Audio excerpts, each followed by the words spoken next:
क्या तुमने कभी एक ऐसी गुड़िया देखी है जो सिर्फ खिलौना नहीं, किसी की जान भी बन जाए? क्या हो अगर एक दिन तुम्हारी छोटी बहन एक गुड़िया लेके आए और अगले ही दिन वह गायब हो जाए और फिर उस गुड़िया का चेहरा पर उसकी मुस्कान हो? आज की कहानी है एक ऐसे हॉटेड डॉल की जो सिर्फ खेलने के लिए नहीं, किसी को ले जाने के लिए बनी थी। ये कहानी है रिया और उसकी छोटी बहन मिशा की। रिया 17 साल की थी और मिशा सिर्फ 6 साल की। दोनों बहन समर वेकेशन में अपने नाना नानी के गांव जा रहे थे। एक पुराना सुनसान सा गांव जहां मोबाइल नेटवर्क तक काम नहीं करता था। रिया को बोरिडम का डर था, लेकिन मिशा तो एक्साइटेड थी। नेचर, फिल्स, मिट्टी और आज़ादी। गांव पहुंचते ही दोनों बहनें खेत के पास एक पुराने तालाब के किनारे खेलने गई। वहीं मिट्टी के अंदर आधी धसी हुई एक गुड़िया दिखी। मिशा ने उसे तुरंत उठा लिया। गुड़िया पुरानी थी, कपड़े फटे हुए, चेहरा छीका हुआ और एक आंख गायब थी। लेकिन मिशा को वह बहुत पसंद आई। दीदी, ये मेरी नई दोस्त है, मिशा हंसकर बोली। रिया ने मना किया, इतनी गंदी गुड़िया मत ले घर। लेकिन मिशा ने गुड़िया को छोड़ने से मना कर दिया। उसने उसका नाम रखा रानी। घर आते ही मिशा उस गुड़िया के साथ ही चिपक गई थी। खाते वक्त, सोते वक्त, हर वक्त रानी उसके हाथों में होती थी। रिया थोड़ा सोच रही थी, लेकिन सोचा छोटी है, ठीक हो जाएगी। उस रात सब कुछ ठीक था, लेकिन अगले दिन से सब कुछ बदलने लगा।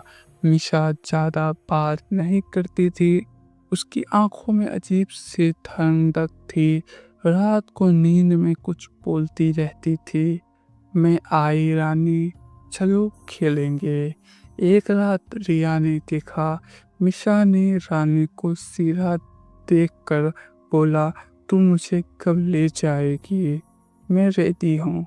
यह सुनकर रिया का दिल कांप गया। रिया बाथरूम गई थी रात को।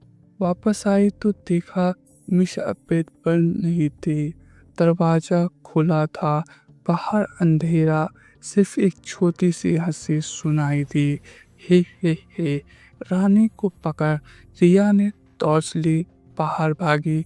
पीपल के पेड़ के पास मिशा खड़ी थी, आंखों में होश थी और हाथ में गुड़िया रानी थी। रिया चीखी, मिशा, तुम यहाँ क्या कर रही हो? मिशा ने धीरे से कहा, रानी ने मुझे बुलाया, उसे एक और बहन चाहिए। अगले दिन रिया ने अपने नाना से उस गुड़िया के बारे में पूछा।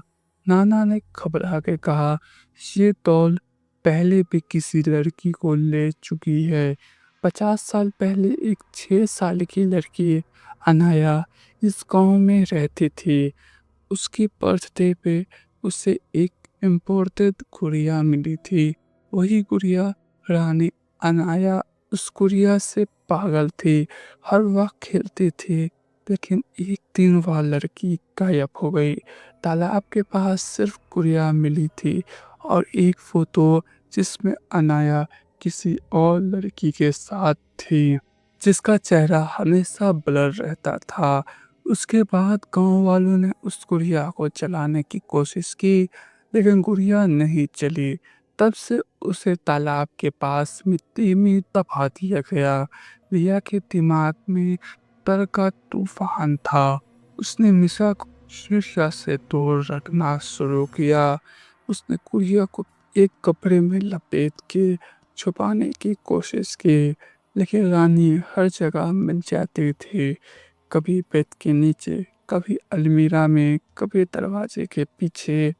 एक दिन रिया ने सोचा कि रानी को पूरी तरह से मिट्टी में दबा देगी।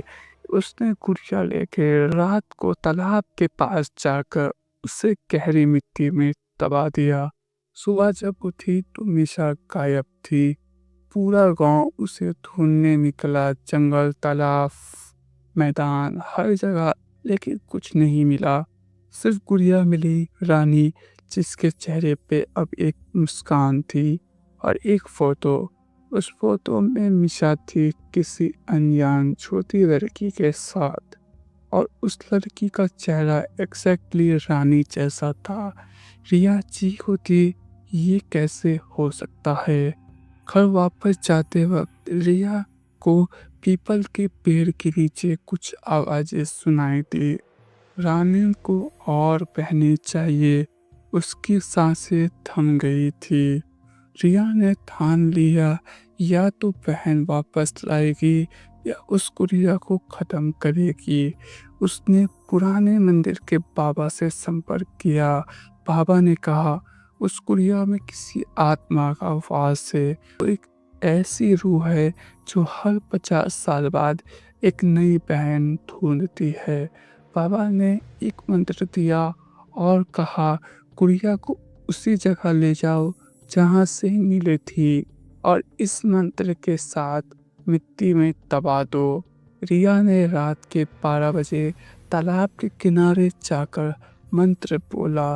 गुड़िया जोर जोर से हिलने लगी, जैसे चिल्ला रही हो, और फिर एक जोर का धमाका हुआ और सब कुछ शांत हो गया। सुबह निशा घर के बाहर बैठी थी, कंफ्यूज थी। दीदी मैं कहाँ थी? रिया ने उसे गले लगाया, लेकिन उसके हाथ में अब भी एक फोटो थी, उसी लड़की के साथ जिसका चेहरा अब भी ब्लर था। रिया और निशा वापस शहर आ गए, लेकिन रिया को अब भी डर है।